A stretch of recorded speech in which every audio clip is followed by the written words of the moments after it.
જય સ્વામિનારાયણ। આજે અમારે જમવાનું હતું અમારા નણંદબાની ઘરે। તો બપોરે બધા સૂઈ ગયા હતા અને રોંઢે વહેલા જાગી ગયા હતા।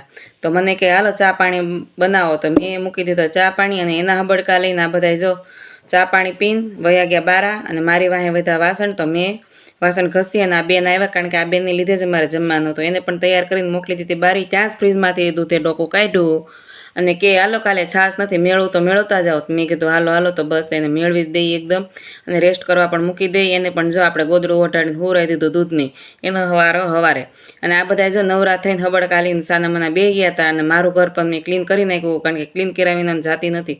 આ એક એવો પેસ છે મારા ઘરનો કે ગમે એટલો ઓર્ગેનાઇઝ કરું તો એવો ને એવો જ રહેશે।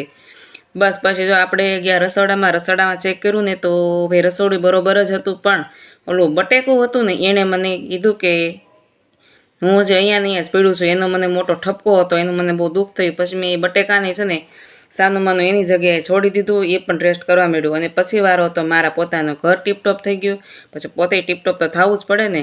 અને બહાર જાય ને એટલે ટીપટોપ થઈને જ જવાનું, જેવું તેવું જવાનું જ નહીં।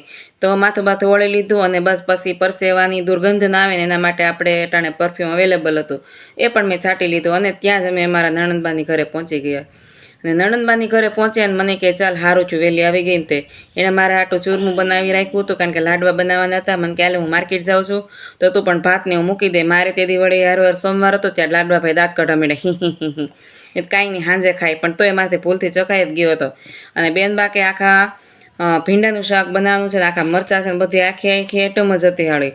તો મેં કીધું સારું હાલો એ પણ થઈ જશે। તો ભીંડો લોસા બેસી ગયા અને બસ લૂસાઈ ગયા અને ભીંડાને સુધારી લીધો અને બસ આપણે એને તેલમાં નાખીને ડાન્સ કરવા માંડ્યા, એટલે કે તળવા માંડ્યા।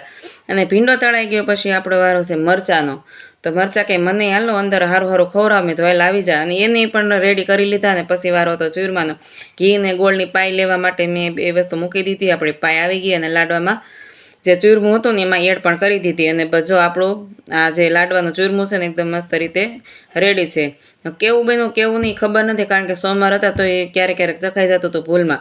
અને બધી આઈટમ આપણી તૈયાર હતી અને મહેમાન જો મસ્ત રીતે બેસાડી દીધા। અને પછી આપણો વારો ક્યાં આવે તો કે ભાઈ વાડામાં। વિડીયો ગમે તો લાઈક શેર અને ફોલો કરી દેજો। અને મેં વાસણ ઢળીને ઉટકી નાખ્યા અને નણંદબાને બધું કામ કરીને ઘેરે આવતી રહી। Thank you.